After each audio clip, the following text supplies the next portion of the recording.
કેમ છો બાળકો? મજામાં ને? કૌશલ વિદ્યા ભવન તરફથી હું વૈશાલી પટેલ આપનું હાર્દિક સ્વાગત કરું છું.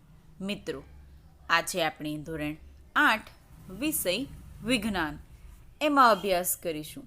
તમને બધાને ખબર છે કે આપણે પ્રકરણ નંબર 9 ભણી રહ્યા છીએ. પાઠની ચર્ચા થઈ ગઈ, સવાલ જવાબની ચર્ચા કરીશું. પ્રકરણ નંબર 9, પ્રાણીઓમાં પ્રજનન. બરાબર? એમાં આપણે ભાગ 5, આ ભાગમાં આપણે પ્રશ્નોના જવાબની ચર્ચા કરીશું. પ્રશ્ન છે, નીચે આપેલા પ્રશ્નોના જવાબ લખો. લખી નાખ્યા હશે, આપણે સમજીશું.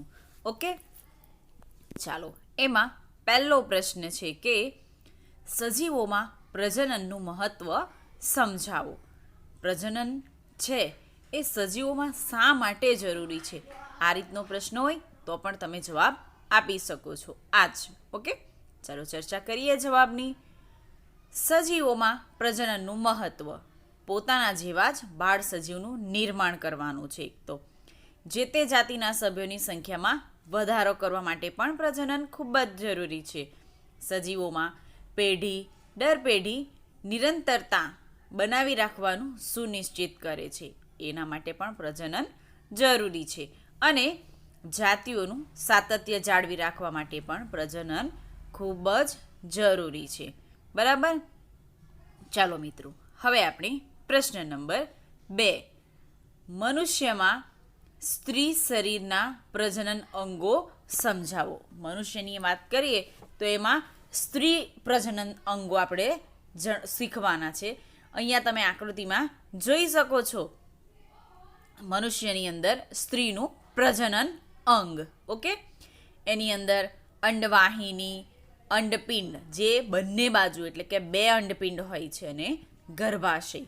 ચાલો જવાબની ડિટેલમાં ચર્ચા કરીએ તો મનુષ્યમાં સ્ત્રી શરીરમાં પ્રજનન અંગોમાં 1 જોડ અંડપિંડ, 1 જોડ અંડવાહિની, જેને આપણે ફેલોપિયન નલિકા તરીકે પણ ઓળખીએ છીએ, અને ગર્ભાશય, આ મુખ્ય અંગો છે.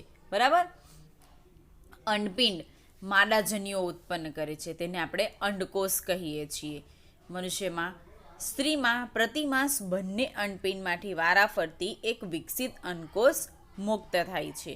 બરાબર? કેટલીક વાર એક બાજુના અંડપિંડમાંથી તો કેટલીક વાર બીજી બાજુના, પણ બંનેમાંથી વારાફરતી અંડકોષ બહાર આવતું હોય છે. બરાબર? હવે અંડવાહિનીમાં અંડકોષનું ફલન થતું હોય છે. ગર્ભાશયમાં ગર્ભનું સ્થાપન થાય છે અને ગર્ભનો શિશુ તરીકે વિકાસ થતો હોય છે. બરાબર? મિત્રો, એક વસ્તુ અહીંયા નોંધનીય છે કે જો એક્ઝામમાં આ પ્રશ્ન પૂછાય તો તમારે આકૃતિ કમ્પલસરી દોરવી જરૂરી છે, નહીં તો માર્ક્સ કટ થવાની સંભાવના રહેશે. બરાબર? એટલે આકૃતિ દોરીને તમે પ્રેક્ટિસ કરો. બરાબર? ખ્યાલ આવશે? અત્યારે પેપર ચેક કર્યા તો એની અંદર ઘણા બધાની આકૃતિ ખૂબ જ સરસ હતી, પણ કેટલાક વિદ્યાર્થીઓએ આકૃતિ જ નહોતી દોરી, તો એ આકૃતિના માર્ક પણ કાઉન્ટ થશે. માટે આકૃતિ, જે પ્રશ્નોની અંદર આકૃતિ હોય એ દોરવી કમ્પલસરી છે. ઓકે, ચાલો હવે આપણે ત્રીજા પ્રશ્નની ચર્ચા કરીએ. ત્રીજો પ્રશ્ન છે, ટેસ્ટ ટ્યુબ બેબી વિશે તમે શું જાણો છો? અથવા તો IVF પદ્ધતિ સમજાવો. આપણે જ્યારે લેસન ચાલ્યું હતું ત્યારે તો સમજાવ્યું જ છે, પણ પ્રશ્નના સ્વરૂપમાં પણ આ પૂછી શકાય. તો એ કઈ રીતે લખવાનું? તો આપણે જોઈએ, કેટલીક સ્ત્રીઓ બાળક પેદા કરવા સમર્થ હોતી નથી. આવી સ્ત્રીમાં અંડવાહિની બંધ હોવાથી ફલન માટે શુક્રકોષ અંડકોષ સુધી પહોંચી શકતો નથી. હવે શુક્રકોષ જ અંડકોષ સુધી નહીં પહોંચે તો ફલન થાય જ નહીં. માટે આવી સ્થિતિમાં doctor IVF in vitro fertilisation પદ્ધતિનો ઉપયોગ કરે છે. તંદુરસ્ત રીતે મુક્ત થયેલા અંડકોષ તેમજ શુક્રકોષોને એકત્રિત કરવામાં આવે છે, ભેગા કરવામાં આવે છે. યોગ્ય માધ્યમમાં કેટલાક કલાકો સુધી શુક્રકોષ અને અંડકોષ સાથે રાખવામાં આવે છે. જો ફલન થાય તો યુગ્મનજને 1 અઠવાડિયા સુધી શરીરની બહાર વિકસિત થવા દેવામાં આવે છે, અને ત્યાર પછી તેને સ્ત્રીના ગર્ભાશયમાં સ્થાપિત કરવામાં આવે છે. સ્ત્રીના ગર્ભાશયમાં ગર્ભનો સંપૂર્ણ વિકાસ થઈ બાળકનો જન્મ થાય છે. અને આ પદ્ધતિથી જન્મેલા બાળકને ટેસ્ટ ટ્યુબ બેબી એવું કહેવામાં આવે છે. મિત્રો, અહીંયા આર્ટિફિશિયલી અંડકોષ અને શુક્રકોષને બહાર ફલન ભેગું કરવામાં આવે છે અને એ ફલન બને એટલે કે ફલન થઈને યુગ્મનજ બને અને પછી એ યુગ્મનજ જે તે સ્ત્રીના શરીરની અંદર એના ગર્ભાશયની અંદર એને દાખલ કરવામાં આવતું હોય છે અને આ પદ્ધતિને આપણે ટેસ્ટ ટ્યુબ બેબી તરીકે ઓળખીએ છીએ. બરાબર, સમજાઈ ગયું ને? ચલો હવે આપણે છઠ્ઠો સવાલ જોઈએ.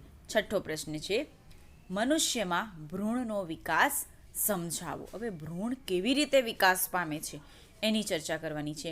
પ્રશ્ન બીજી રીતે પણ પૂછી શકાય, તો એમાં આવશે કે મનુષ્યમાં યુગ્મનજમાં શિશુ જન્મ સુધીનો વિકાસ સમજાવો.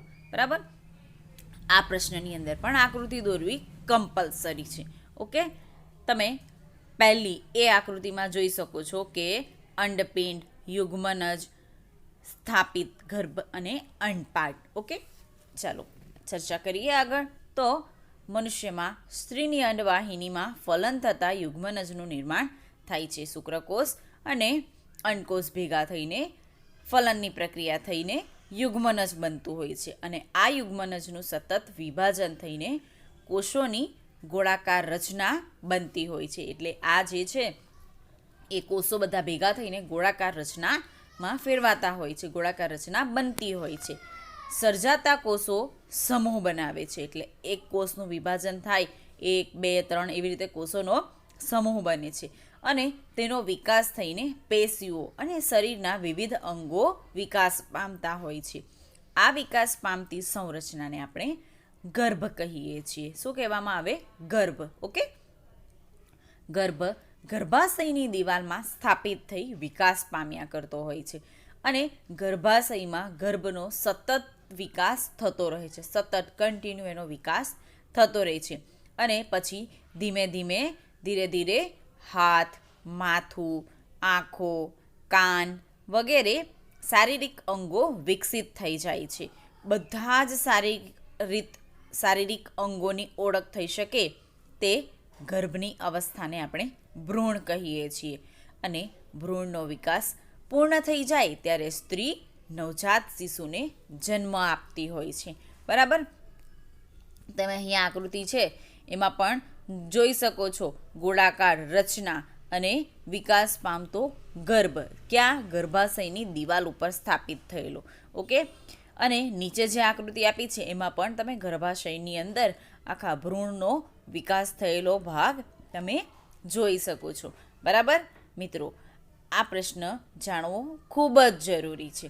ઓકે, અને બીજું આકૃતિ પણ દોરવી કમ્પલસરી રહેશે. ઓકે, ચાલો હવે આપણે નવો સવાલ એટલે કે 5મા સવાલની ચર્ચા કરીએ.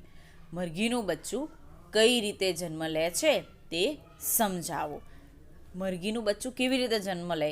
જોઈએ, આમ તો જોઈએ તો ઈંડામાંથી જન્મ લે, પણ કઈ રીતે? ચાલો જોઈએ ચર્ચા. મરઘીના અંતઃફલન થાય છે. શું થાય છે? મરઘીમાં અંતઃફલન થતું હોય છે અને ફલન પછી યુગ્મનજ સતત વિભાજન પામ્યા કરે છે. વિભાજન સાથે ગર્ભ અંડવાહિનીમાં નીચેની તરફ ખસતો જાય છે અને નીચે તરફ ખસવાની સાથે તેની આજુબાજુ સુરક્ષિત પળ બનતું જાય છે અને વિકસિત ભ્રૂણની ફરતે સુરક્ષિત સખત કવચનો પૂર્ણ વિકાસ થયા પછી મરઘી ઈંડું મૂકે છે અને ઈંડા પર મરઘી બેસી તેનું સેવન કરે છે. સેવન કરે એટલે એને ચોક્કસ પ્રમાણમાં ગરમી આપે છે અને પછી ચોક્કસ દિવસોના અંતે મરઘીને ઈંડામાંથી સરસ મજાનું નાનું બચ્ચું બહાર આવતું હોય છે. બરાબર, એટલે અહીંયા સુરક્ષિત પડ, પછી અંડવાહિની અંદર નીચે તરફ ખસવું, આ બધી વસ્તુઓ ખૂબ જ ઇમ્પોર્ટન્ટ છે. એટલે આ ક્વેશ્ચનની અંદર લખવું ખૂબ જ જરૂરી રહેશે. બરાબર, બીજું અહીંયા એ શબ્દ પણ આવવો જોઈએ કે ઈંડા પર મરઘી બેસીને તેને સેવે છે અથવા તો તેનું સેવન કરે છે. ઓકે, ચાલો મિત્રો હવે આપણે છઠ્ઠા સવાલની ચર્ચા કરીએ. છઠ્ઠો સવાલ છે, ક્લોટિંગ એટલે શું? ક્લોટિંગ પદ્ધતિની સમજૂતી આપો. આ પણ આપણે સમજી ગયા છે. ફરીથી જોઈએ ક્વેશ્ચનના સ્વરૂપમાં. તો કોઈ કોષ જીવંત ભાગ કે સંપૂર્ણ સજીવની કૃત્રિમ રીતે આબેહૂબ નકલ ઉત્પન્ન કરવાની પ્રક્રિયા એટલે કે ક્લોટિંગ. ઓકે મિત્રો, આ તમને વ્યાખ્યાના સ્વરૂપમાં પણ પૂછી શકાય. હા, એ પણ ધ્યાન રાખવું જોઈએ. ઇટાલિયન વિલ્મન્ટ અને તેમના સહયોગીએ સ્કોટલેન્ડના એડિનબર્ગમાં આવેલી રેઝલિન ઇન્સ્ટિટ્યૂટમાં ઘેટાને ક્લોટિંગ કર્યું હતું. બરાબર, ક્લોન કર્યું હતું. તેઓએ ક્લોન થયેલા ઘેટાને ડોલી નામ આપ્યું. ક્લોટિંગ માટે ફિન ડોર્સેટ માદા ઘેટાની સ્તન ગ્રંથિમાંથી એક કોષ એકત્રિત કર્યો. ત્યાર પછી બ્લેકફેસ ઈવ માદા ઘેટામાંથી અંડકોષ એકત્રિત કર્યો. એકમાંથી સ્તન ગ્રંથિમાંથી એક કોષ લીધો અને બીજાની અંડકોષમાંથી. ઓકે, આ અંડકોષમાંથી કોષ કેન્દ્ર દૂર કર્યું અને તેના સ્થાને ફિન ડોર્સેટની સ્તન ગ્રંથિમાંથી અલગ કરેલા કોષનું કોષ કેન્દ્ર દાખલ કર્યું. હવે આમ બ્લેકફેસ ઈવના અંડકોષમાં ફિન ડોર્સેટના શરીરના આખા કોષનું કોષ કેન્દ્ર એમણે બનાવ્યું. બરાબર, આ અંડકોષને બ્લેકફેસ ઈવના ગર્ભાશયમાં સ્થાપિત કરી વિકાસ કરાવવામાં આવ્યો. હવે અંડકોષના પૂર્ણ વિકાસને અંતે બ્લેકફેસ ઈવ માદાએ ડોલીને જન્મ આપ્યો. ડોલીના બધા જ લક્ષણો ફિન ડોર્સેટના હતા કારણ કે તેના કોષ કેન્દ્રનો ઉપયોગ કરવામાં આવ્યો હતો. હવે ડોલીમાં બ્લેકફેસ ઈવનું કોઈ પણ લક્ષણ પ્રદર્શિત નહીં થયું, એનો પણ ઉપયોગ કર્યો. પણ કેમ આવું થયું?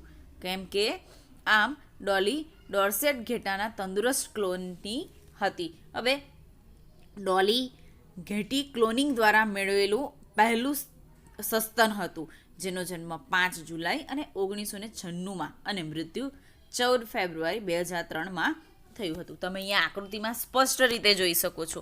બરાબર, તો આકૃતિમાં શું આપ્યું છે કે ફિન ડોર્સેટ માદા ઘેટી એની સ્તન ગ્રંથિનો કોષ લીધો. ત્યાર પછી બીજી બાજુ સ્કોટિશ બ્લેકફેસ માદા ઘેટીનો ઉપયોગ કર્યો. એની અંદરથી અંડકોષ, એકમાંથી સ્તન ગ્રંથિનો કોષ અને બીજામાંથી અંડકોષ. હવે જે અંડકોષ લીધો ને એની અંદરથી કોષ કેન્દ્ર દૂર કરી નાખ્યું. બરાબર, ત્યાર પછી સ્કોટિશ બ્લેકફેસ ઘેટીના ગર્ભાશયની અંદર આ અંડકોષનું સ્થાપન કર્યું, એટલે કે એનું પ્રત્યારોપણ કર્યું. એની અંદર ધીમે ધીમે ભ્રૂણનો વિકાસ થયો અને ક્લોન ઘેટી એટલે કે ડોલીનો જન્મ થયો. બરાબર મિત્રો, અહીંયા પણ આકૃતિ દોરવી કમ્પલસરી છે. બીજી એક વસ્તુ, અહીંયા નામ નિર્દેશન એટલે કે કોઈ પણ સવાલ હોય પછી આકૃતિને રિલેટેડ જો કોઈ સવાલ હોય ને તો એની અંદર નામ નિર્દેશ પણ ખૂબ જ મહત્ત્વનું છે. એટલે તમારે એ પણ ધ્યાન રાખવાનું છે. અને હા, આકૃતિ થોડી વ્યવસ્થિત દોરવી. ઓકે, મેઇન નામ નિર્દેશન પણ મહત્ત્વનું છે. બરાબર, ચાલો હવે આપણે 7મા સવાલની વાત કરીએ. પ્રાણીઓમાં અલિંગી પ્રજનનની પદ્ધતિઓ સમજાવો. આપણે લિંગી પ્રજનન અને અલિંગી બે પદ્ધતિઓ શીખ્યા છીએ, પણ પ્રાણીઓની અંદર આપણે સ્પેશિયલી અલિંગી પ્રજનન સમજવાનું છે. એમાં પહેલું જોઈએ તો કલિકા સર્જન. નામ સાંભળતા જ તમને યાદ આવશે હાઇડ્રા. બરાબર ને? હવે જોઈએ, ચર્ચા કરીએ. હાઇડ્રામાં શરીરની સપાટી પર એક કે વધુ ઉપસેલા ભાગ ઉત્પન્ન થાય છે. આ ઉપસેલી રચના વિકાસ પામતો નવો સજીવ છે, જેને આપણે કલિકા કહીએ છીએ, કળિયું કહીએ છીએ. કલિકા શબ્દ અહીંયા આપણે વાપરવાનો છે. આ કલિકા બાળ હાઇડ્રા સ્વરૂપમાં વિકાસ પામી છે અને પિટ્રોહાઇડ્રાથી અલગ પડી સ્વતંત્ર સજીવ તરીકે અસ્તિત્વ ધરાવે છે. આવા અલિંગી પ્રજનનને કલિકા સર્જન તરીકે ઓળખવામાં આવે છે. બરાબર, અહીંયા તમને આકૃતિ આપી છે, એ આકૃતિમાં પણ તમે જોઈ શકો છો કે હાઇડ્રા એના એક ભાગમાં સાઈડ પરથી નાનું એક કડિયું જેવું તમને ઉત્પન્ન થતું જોવા મળશે. બરાબર, હવે એની સાથે એ જે કડી છે ધીમે ધીમે વિકાસ પામે છે અને નવો સજીવ ઉત્પન્ન કરે છે, જેને આપણે નવું હાઇડ્રા તરીકે ઓળખીએ છીએ. બીજું એને આપણે બાળ હાઇડ્રા તરીકે પણ ઓળખી શકીએ. બરાબર, ચાલો હવે અલિંગી પ્રજનનમાં બીજું છે દ્વિભાજન. શું આપ્યું છે? દ્વિભાજન. એમાં જોઈએ તો અમીબા એક કોષી પ્રાણી છે, બધાને જ ખબર છે, આપણે 6થા ધોરણથી આ વસ્તુ શીખતા આવ્યા છીએ. બરાબર, હવે અમીબા એક કોષી પ્રાણી છે. દ્વિભાજનની શરૂઆત કોષ કેન્દ્રના 2 ભાગમાં વિભાજનથી થતી હોય છે. ત્યારબાદ કોષનું પણ વિભાજન થાય છે. બરાબર, કોષના વિભાજનથી ઉત્પન્ન થતા બંને ભાગમાં કોષ કેન્દ્ર અને કોષ રસ હોય છે. આમ એક પિતૃ અમીબામાંથી 2 સંતતિ ઉત્પન્ન થાય છે. આની પણ તમે આકૃતિ જોઈ શકો છો તો તમને સ્પષ્ટ ખ્યાલ આવશે. પહેલાં તો એક જ તમને આપી છે, બરાબર, એક. હવે એમાંથી ધીમે ધીમે એક અમીબા છે એમાંથી એના કોષ કેન્દ્રનું વિભાજન થાય છે. કોષ કેન્દ્રનું વિભાજન થાય એટલે 2 અલગ અલગ ભાગમાં એ ફરીથી વિભાજન પામે છે અને વિભાજન પામ્યા પછી એ 2 અલગ નવા બાળ અમીબાના સ્વરૂપમાં આપણને જોવા મળશે. બરાબર, સમજાઈ ગયું ને? ચાલો હવે આપણે આગળનો સવાલ જોઈએ. સવાલ છે, કાયાંતરણ યોગ્ય ઉદાહરણ વડે સમજાવો.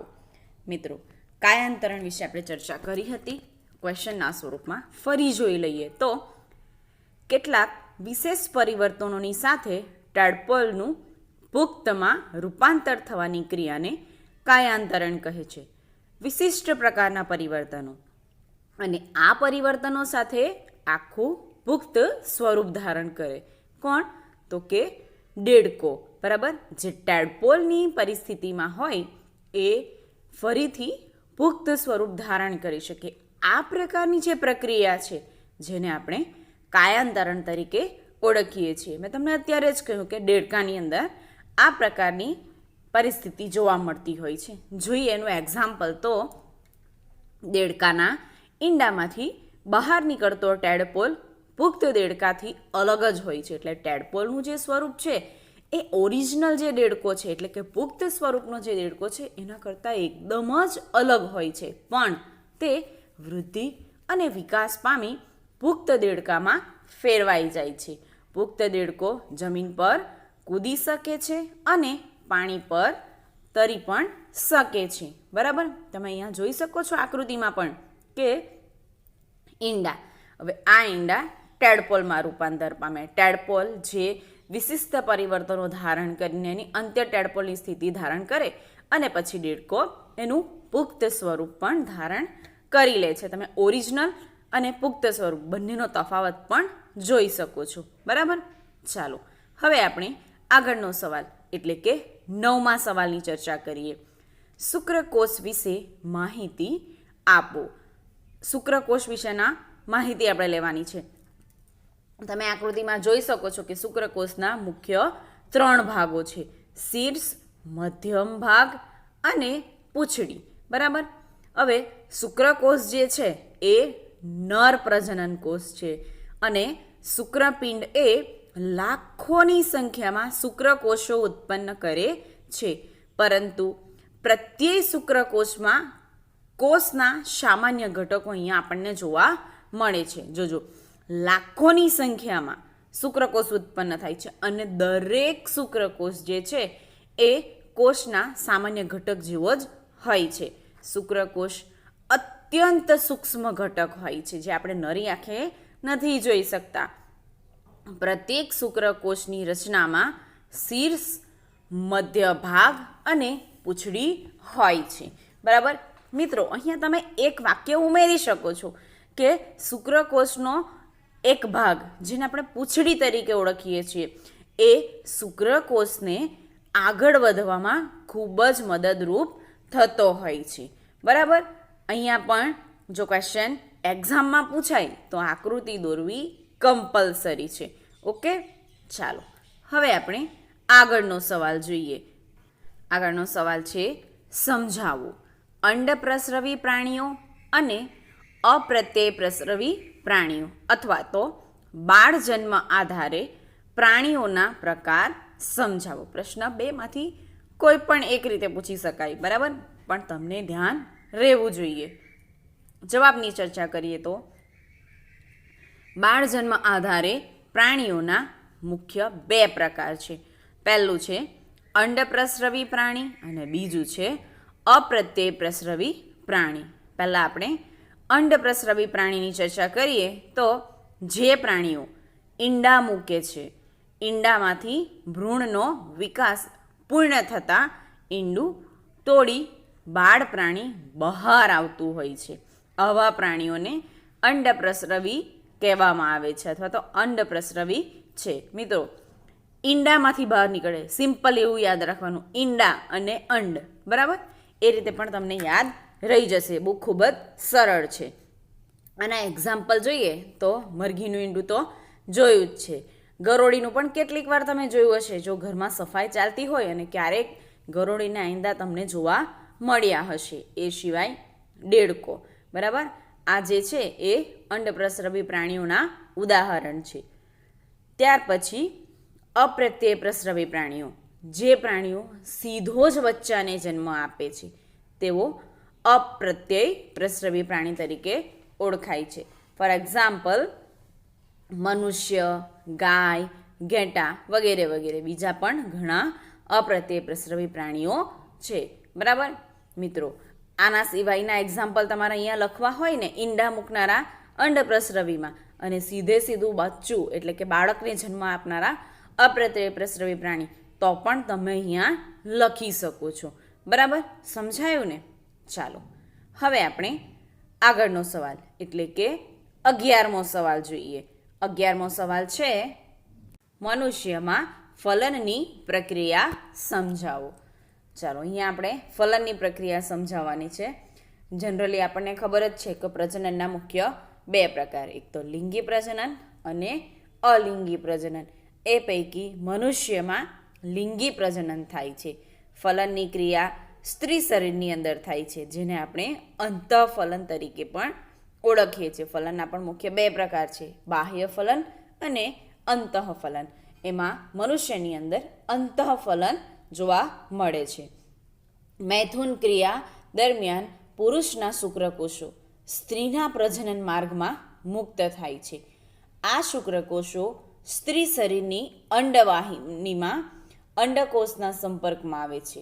ફક્ત એક શુક્રકોષ અંડકોષ સાથે જોડાઈને એક થઈ જાય છે. અહીંયા શુક્રકોષોની સંખ્યા ઘણી બધી હોય છે, પણ ફક્ત એક જ શુક્રકોષ અંડકોષ સાથે જોડાય છે અને એક થઈ જાય છે.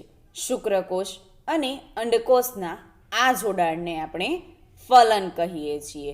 હવે ફલનની ક્રિયાના પરિણામે આપણે જોયું તો યુગ્મનજનું નિર્માણ થાય છે, બરાબર? અને આ યુગ્મનજ ધીમે ધીમે વિભાજિત થઈ, એનું વિભાજન થઈને શું બનાવે છે?